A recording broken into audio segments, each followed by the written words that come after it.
में आषाढ़ माह का एक सुमधुर प्रभात श्रृंगी ऋषि को दोबारा महारानी कौशल्या के कक्ष में जाते देख महाराज दशरथ व्यग्र भाव से अपने कक्ष के बाहर टहलने लगे। वे पहले ही श्रृंगी ऋषि द्वारा रानी कैकेयी के कक्ष में अधिक समय लगाए जाने से व्याकुल हो रहे थे, किंतु काफी समय बाद अब श्रृंगी ऋषि कैकेयी के कक्ष से बाहर आए भी तो तुरंत ही वे दोबारा महारानी कौशल्या के कक्ष में चले गए। राजा दशरथ अब जल्दी से जल्दी ये जानना चाहते थे कि क्यों वे अब तक निसंतान थे। तीनों में से उनकी कोई एक भी रानी उनके लिए किसी संतान को क्यों नहीं जन्म दे पाई थी। इसी की जांच के लिए उस युग के सिद्धहस्त वैद्य श्रृंगी ऋषि को दशरथ ने बुलवाया था और इसी की जांच में श्रृंगी ऋषि तीनों रानियों की जांच करने में लगे थे। जांच में देर हो रही थी, इसी से राजा दशरथ व्यग्र हो रहे थे। महाराज दशरथ ने स्वयं को चिंता के प्रवास में और गहरे तक डूबने से यत्नपूर्वक रोका। होगी कोई ऐसी बात जिसे ऋषि पहली भेंट में पूछना भूल गए होंगे। इसमें ऐसा व्याकुल होने जैसा क्या है। आखिर एक जटिल समस्या का समाधान कार्य ऋषि को करना है। उन्हीं के निमंत्रण पर तो श्रृंगी ऋषि अयोध्या पधारे हैं। अब उन्हें एक ऐसी अनसुलझी गुत्थी को सुलझाना है कि 3 विवाह करने के बाद भी अयोध्या नरेश आज 45 वर्ष की आयु में निसंतान क्यों है। और यही सोचते सोचते महाराज दशरथ फिर व्याकुल हो उठे और पुनः तीव्र गति से अपने कक्ष के बाहर के बरामदे में इस छोर से उस छोर तक टहलने लगे। 2-3 पल बाद श्रृंगी मुनि महारानी कौशल्या के कक्ष से बाहर आए। महाराज दशरथ ठहर गए, बड़ी श्रद्धा भाव से मुनि को देखा और बोले, आइए मुनिवर। आपकी उत्सुकता समझ रहा हूँ महाराज। मुस्कुराते हुए मुनि ने दशरथ के साथ उनके निजी विश्राम कक्ष में प्रवेश किया और एक विश्राम पीठिका पर विराजते हुए बोले, विराजिए महाराज।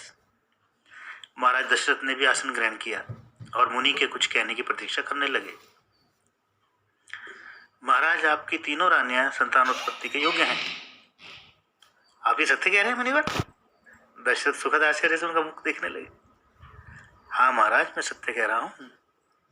तत्क्षण दशरथ संशय में पड़ गए, किंतु फिर क्यों हम अब तक संतान का मुख देखने से वंचित रहे। हाँ, यह जरूर संशय वाली बात है महाराज। इसके पीछे मैं यही कारण मानता हूँ कि आपकी तीनों रानियां कुलीन, धर्मप्रिय, उच्च चरित्र वाली हैं, इसलिए बहुत कुरेदने पर भी आज तक उनके हृदय की बात कोई नहीं जान सका। पूर्ण संशय समाप्त करने के लिए ही मैंने तीनों रानियों का परीक्षण किया है। परीक्षण से सिद्ध हुआ है कि तीनों रानियां ऐसे किसी रोग से ग्रस्त नहीं हैं कि उन्हें बांझ रहना पड़े। मुझे आश्चर्य है मुनिवर, महारानी कौशल्या यदि समर्थ थी तो मुझे ये 3 विवाह क्यों करने पड़े। महाराज दशरथ फिर व्यग्र हो गए। मैंने कहा ना महाराज, आपकी तीनों रानियां अत्यंत शालीन, कुलीन और धर्मप्रिय हैं। उनमें सबसे अधिक महारानी कौशल्या, जो धार्मिक होने के साथ साथ आदर्शवादी भी हैं। क्या उन्होंने कभी आपको नहीं बताया कि वे अपने ही किसी संकल्प के कारण संतानोत्पत्ति में आपका सहयोग नहीं कर रही थी। दशरथ ने अचकचाकर मुनि श्रृंगी को देखा। कहिए राजन, इस समय हम और आप यहाँ पिता पुत्र तुल्य हैं।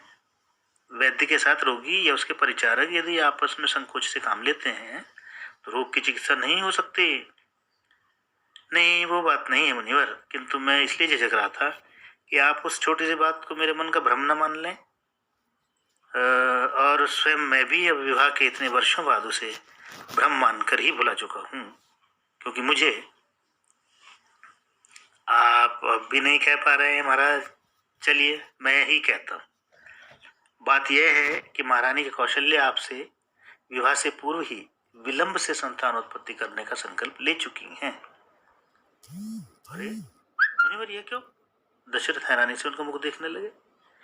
इसका कारण है कि वे आपके कुल के लिए एक सर्वोत्तम गुणों वाला, एक सत्यवादी, विनम्र, वीर, ओजस्वी और सुंदर पुत्र को अपनी कोख से जन्म देने का व्रत धारण किए बैठी हैं।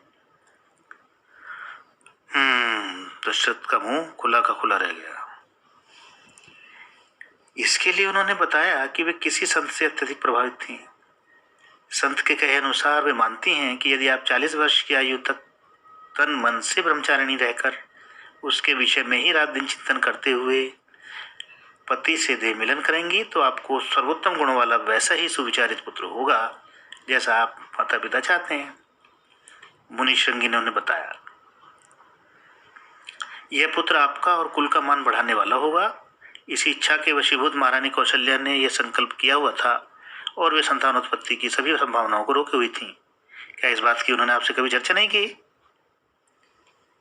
उन्होंने एक बार मुझसे इसकी चर्चा की थी, परंतु जब मैंने उनको समझाया कि पति पत्नी इतने वर्षों तक देह संबंधों से विमुख नहीं रह सकते तो उन्होंने मेरी बात मान ली थी।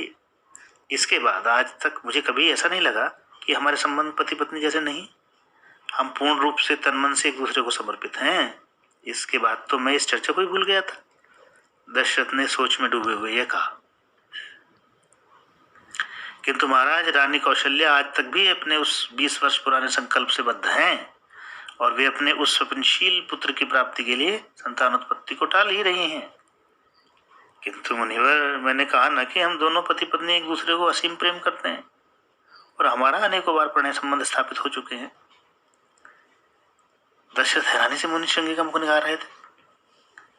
मुनि के मुख पर हास झलकने लगा। वे बोले, मैं समझ गया, आप सत्य कह रहे हैं। किंतु महाराज, शायद आपको प्रणय संबंधों के बारे में यह अति सूक्ष्म ज्ञान नहीं है कि किन दिनों में प्रणय संबंधों के होने से संतान होती है और किन दिनों में नहीं होती, और महारानी को इसका पूरा ज्ञान है। दशरथ मुनि का आशय समझकर अवाक रह गए। वे शून्य में देखने लगे।